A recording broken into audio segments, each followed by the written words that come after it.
I am a 59-year-old male who has experienced the distressing ordeal of being cheated on and subsequently divorced by my former partner.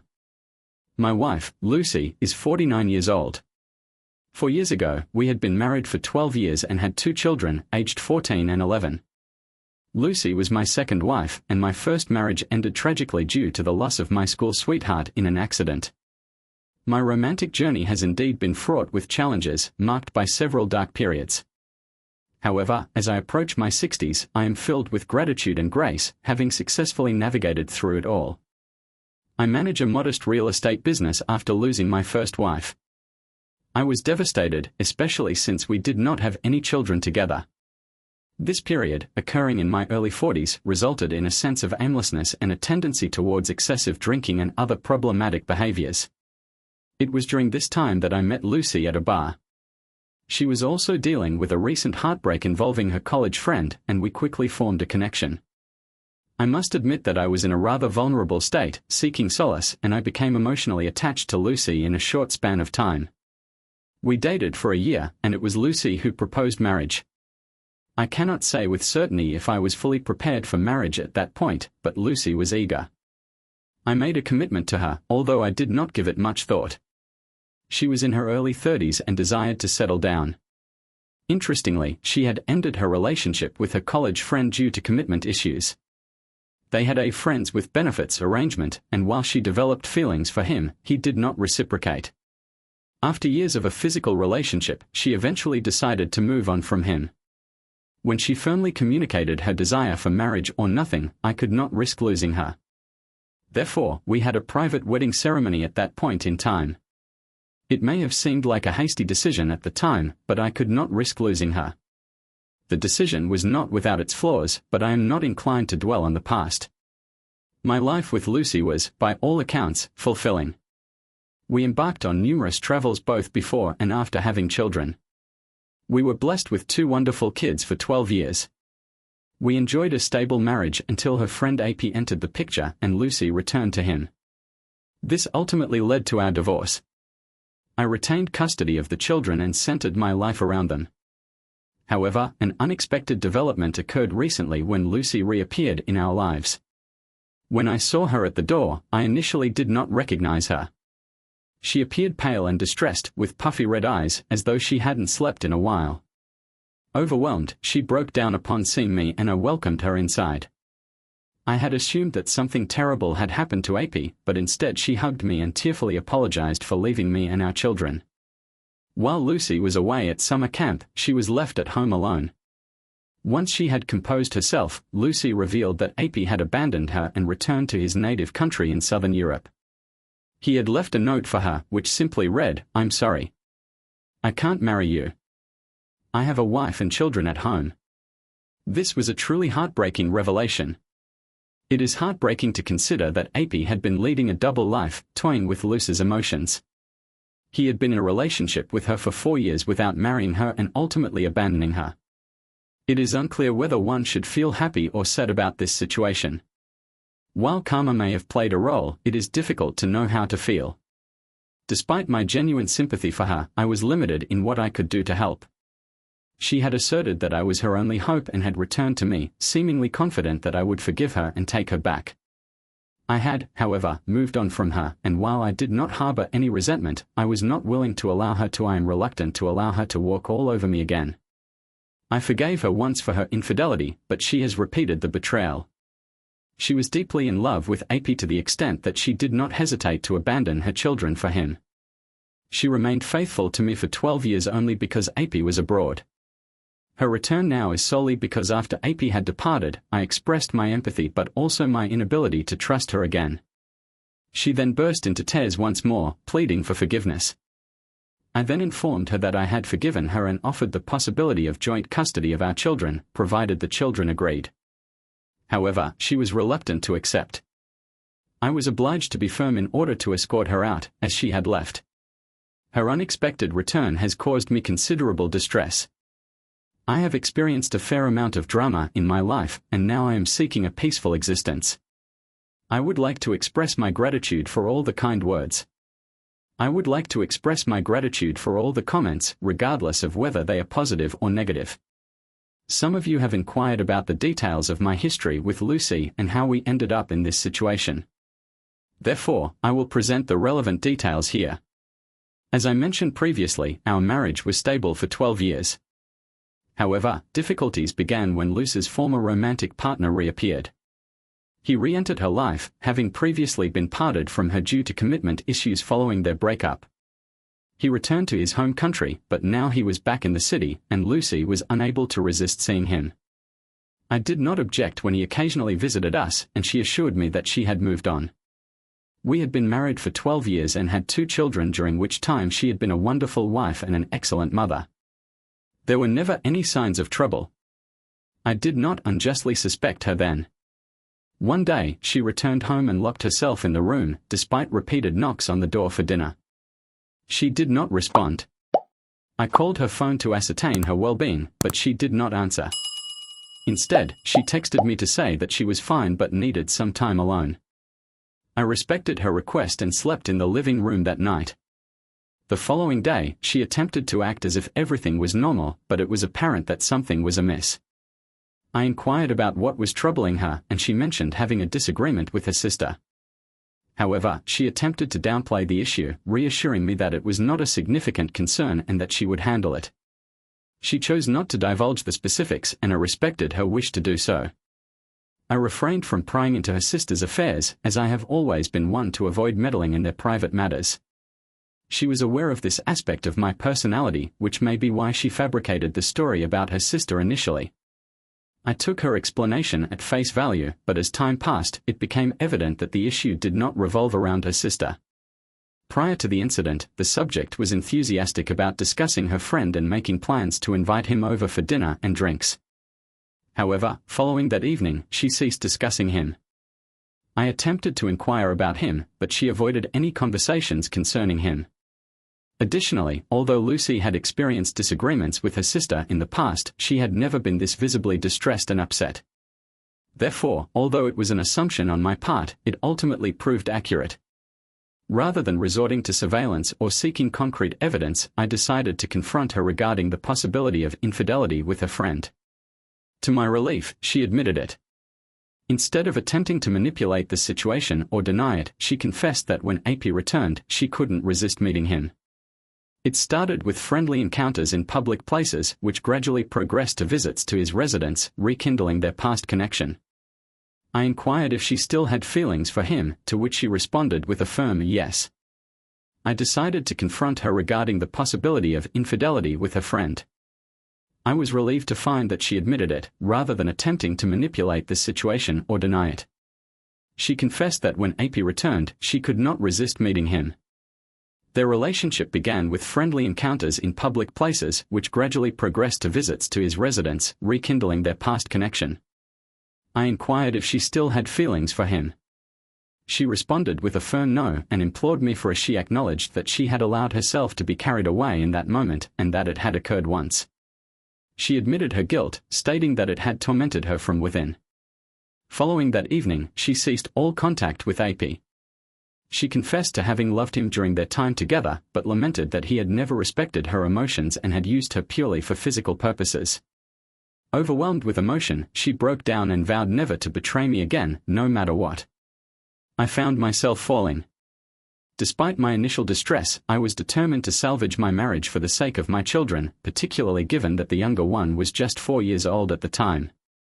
The thought of divorce meant being separated from my children, which I simply could not bear. Some might say that I was vulnerable for not taking a more drastic step. I chose to forgive her and grant our marriage another opportunity.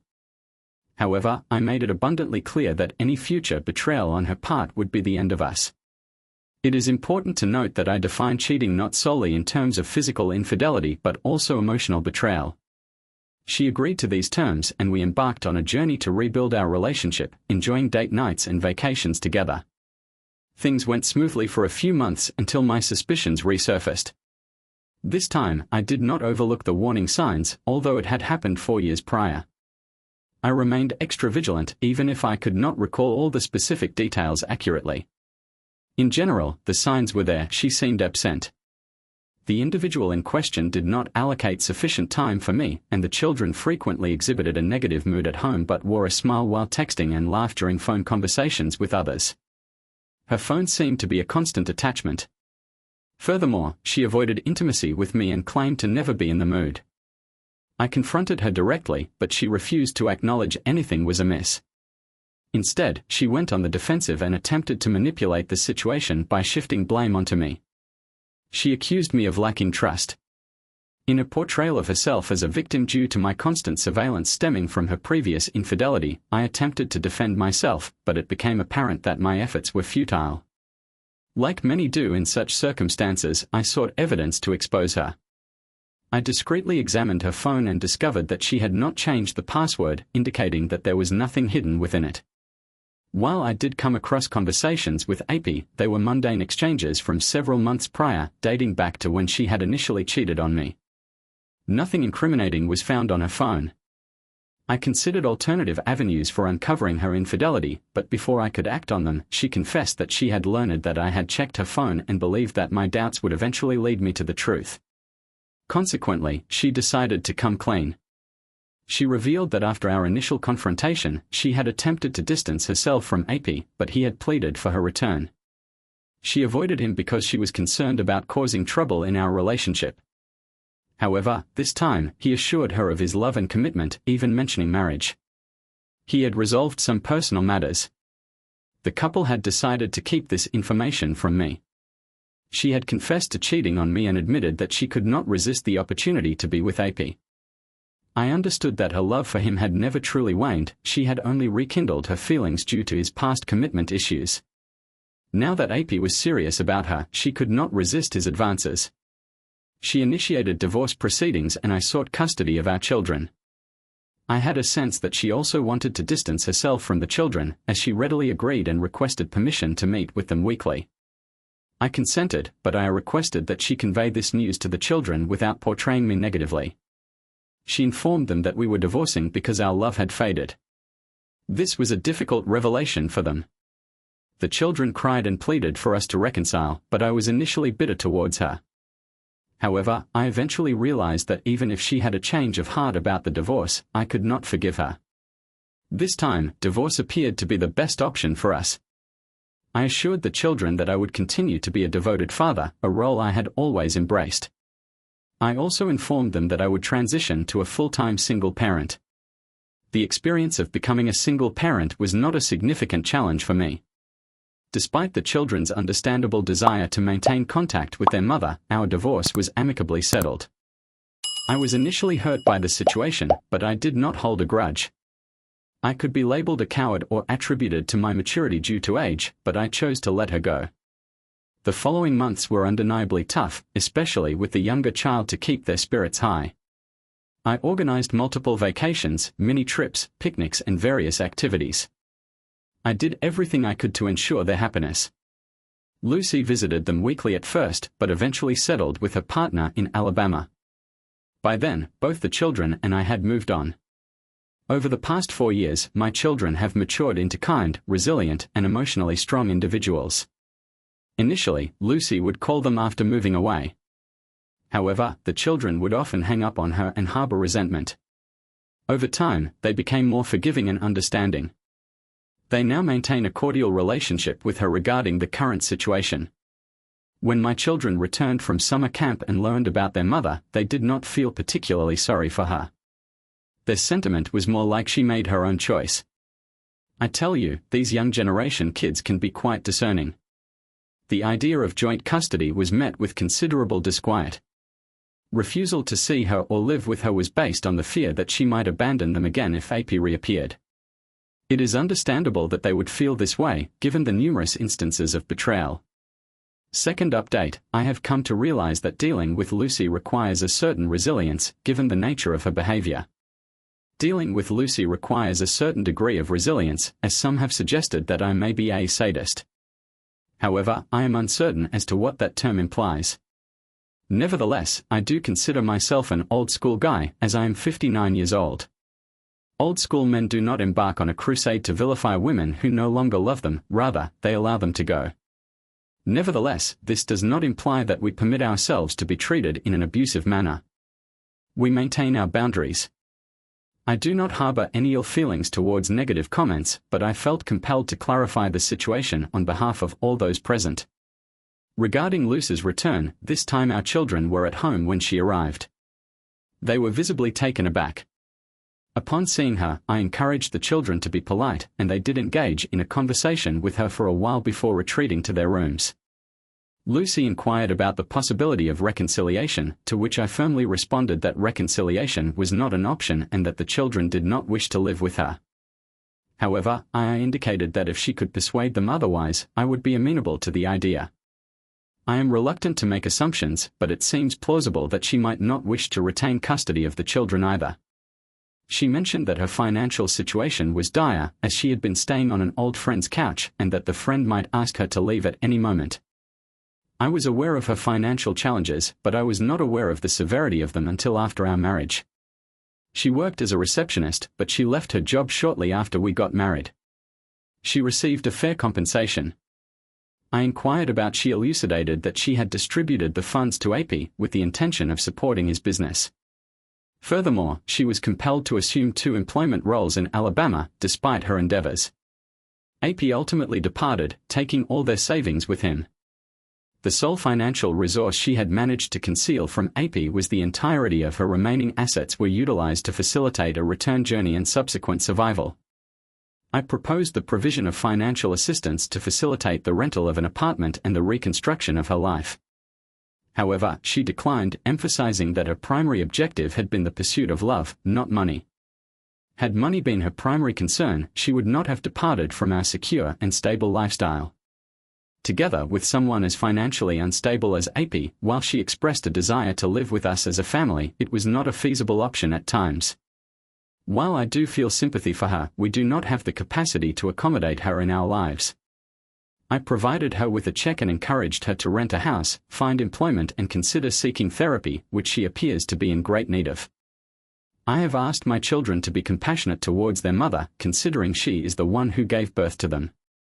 They have become more understanding, but they remain firm in their decision not to welcome her back into their lives. On occasion, Lucy will send me a text, questioning whether she deserves the animosity she has received. I am unsure of how to respond, but it is clear that she has wronged both me and the children. Third update, I would like to express my gratitude for all the kind words in my previous posts. I did not provide an update because there was nothing to report. For a considerable period, there was little to report, and it appeared that the cycle of Luce's sporadic appearances, emotional outbursts, and expressions of desire for reconciliation had become repetitive. However, over the past 7 months, my family dynamics have become more complex. Approximately 1.5 to 2 years ago, before Lucy re-entered our lives, I was introduced to a woman I will refer to as Jay, who is 62 years old and runs a flower boutique. Initially, we were simply friends, but after spending a year getting to know her, I found her company to be highly enjoyable. I often spent my evenings and weekends helping out at her shop, appreciating her independent approach to life.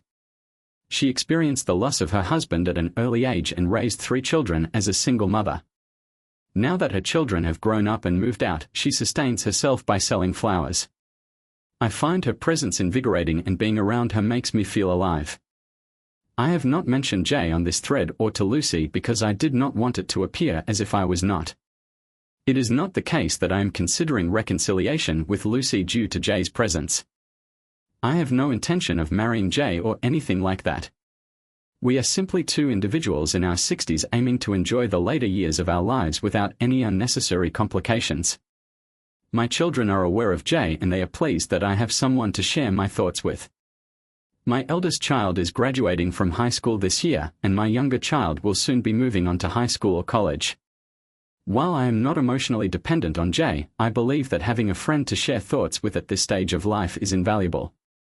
I had confided in Jay about Luce's visit, and she responded with empathy towards the situation. However, this did not sit well with Lucy on one occasion. She spotted me at Jay's shop and observed us throughout the evening without my awareness, deducing from our body language that I was dating Jay. It is likely that she had followed us and witnessed my visits to Jay's place in the evenings and my nights spent there. One day, as I was leaving Jay's place, Lucy confronted me, hurling derogatory remarks about Jay and accusing her of keeping me away from her. I was taken aback by her offensive language and tried to calm her down, but she went beyond the limits and responded firmly, pointing out her infidelity on 2 occasions, her abandonment of our children, and her audacity in reappearing. I was confronted by Lucy, who hurled derogatory remarks about Jay, accusing her of keeping me away from her. I was taken aback by her offensive language and wondered how she could say such things. I attempted to calm her down, but she went beyond the limits and responded firmly, pointing out her infidelity on 2 occasions, her abandonment of our children, and her audacity in reappearing. Despite the absence of any evidence of infidelity on my part, Lucy resorted to name-calling and verbal abuse of Jay. I informed Lucy that she was no longer welcome in our lives. Lucy had consistently demonstrated selfishness and a lack of consideration for our children's well-being and had prioritized her own interests. Lucy left our home a few days later, but Jay's shop was vandalized with her. It is noteworthy that Lucy was the instigator of the incident, as there were no security cameras in Jay's shop. I advised Jay to file a complaint against Lucy, based on the recent incident. Initially, Jay was reluctant to pursue legal proceedings, but I was insistent on doing so. I summoned Lucy to our home and reprimanded her in front of the children, warning her of potential legal consequences if she continued to harass us or Jay. I had not wanted to involve the children in this confrontation. However, Lucy had called them to supposedly expose me. As expected, the children sided with me and expressed their pent-up anger. Lucy, who had been responsible for disrupting our children's childhood, was now portraying herself as a victim and blaming me for our broken marriage. Approximately a month has passed since these events transpired, and Lucy has not reappeared in our lives. The children and I extended our apologies to Jay for Lucy's outbursts and assisted her in restoring her shop to its previous condition. The children have suggested that I marry Jay before they leave for college. However, both Jay and I have no interest in getting married. Despite sharing a deep affection for each other, I have yet to express these feelings to her. We have no desire to enter into the institution of marriage. I am content being the father of 2 children and Jay's boyfriend. That was a fun story.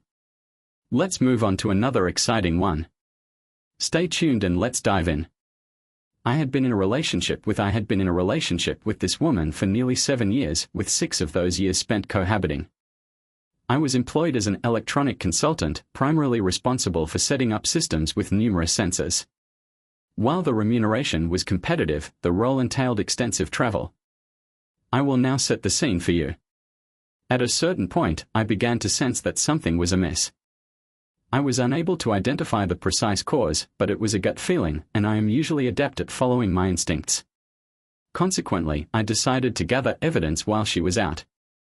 I discreetly placed a sound-activated recorder was placed in each room of the condominium. These devices were small and connected to the storage of my office computer. This was done on a Friday afternoon, and the following weekend was spent together, enjoying each other's company on the eve of Sunday night. My luggage and tools were loaded into my car, and a GPS tracker was attached to her vehicle. The following morning, I departed for my next work site, intending to be away for 2 weeks. During the first week, daily conversations were held with her. However, the second week was somewhat inconsistent. On several occasions, I attempted to contact her during her usual availability, only to have the call directed to voicemail when I inquired about it. I received various explanations, including work meetings, late dinners, and assisting her brother. After 2 weeks had elapsed, I returned home and promptly proceeded to my office. Upon reviewing the recorder activity, I observed a considerable volume of conversation during the first week, but a markedly reduced amount during the second. I then decided to revisit the recordings from the first week, which revealed that she had been engaged in phone conversations. These calls were conducted using a speakerphone, which allowed me to hear both sides of the calls. It became apparent that she had been cheating on me practically since the beginning of our relationship. At this point, I resolved that revenge was necessary. I needed to identify the man she was involved with. After some investigative work, I learned that she had met this individual along with his wife and family at a campground where she had worked before we met. I subsequently located the individual's residence and checked the phone records. This was a few years ago, when people still had landlines. I therefore looked up the number and, fortuitously, it was listed. When I dialed the number, a man answered. I adopted a professional tone and inquired as to whether he was Mrs. Smith. He called out for her, and a woman answered the phone. I inquired as to whether she was familiar with my soon-to-be ex.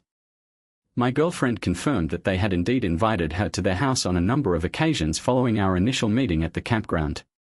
I found this revelation to be somewhat surprising. I explained that we could not discuss the details at that moment but suggested she call me back when she had some free time, promising to provide a full explanation. I provided her with my cell phone number and hoped that her curiosity would prompt her to call as anticipated. She did call me back 2 days later. I proceeded to explain everything that I had recorded initially. She approached the situation with a certain degree of skepticism. In response, she expressed skepticism.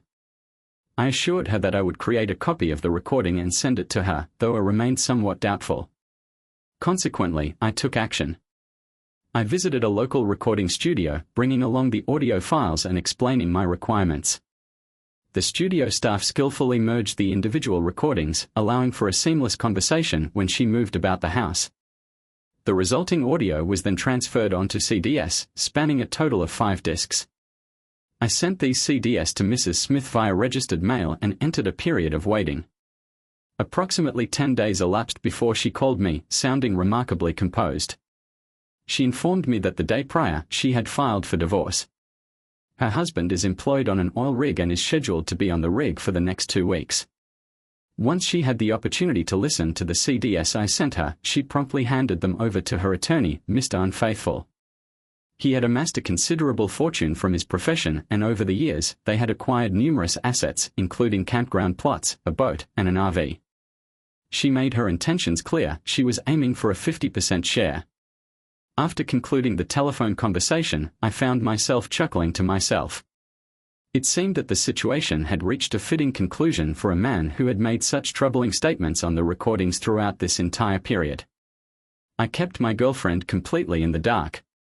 I carried on as if everything were normal, and I even left the tracker on her car. However, I did not expect it to yield any results. Things remained quiet for another week until one day, chaos seemed to be on the horizon. My girlfriend appeared lost, wandering around the house aimlessly. I asked her what was troubling her, and she mentioned that a friend of hers was going through a divorce. I expressed sympathy and continued with my daily routine that evening. She was out on the deck engaged in a heated phone conversation. I did not pay much attention, except for the fact that she raised her voice sporadically once the call ended. She returned to the bedroom and began packing clothes. I inquired about her actions, but received no response. She completed her packing, loaded the suitcases into her car, and left without a word. 2 weeks elapsed without a word from her. Then I received a call from Mrs. Smith, who provided me with an update on her situation. In an update on her situation, Mrs. Smith served her husband with divorce papers, citing infidelity as the reason.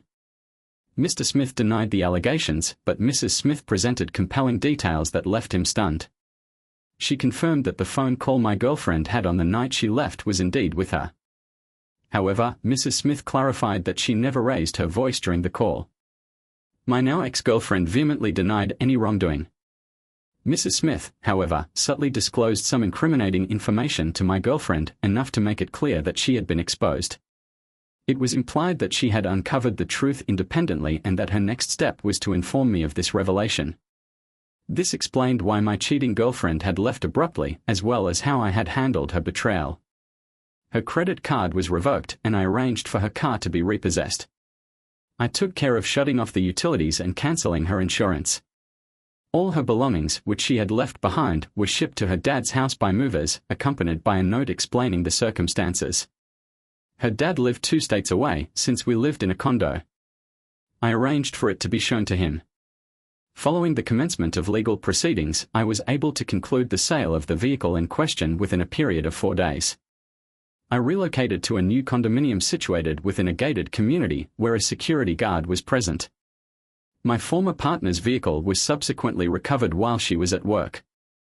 The dealership was cooperative in facilitating the sale of the vehicle, and I was responsible for covering the remaining costs.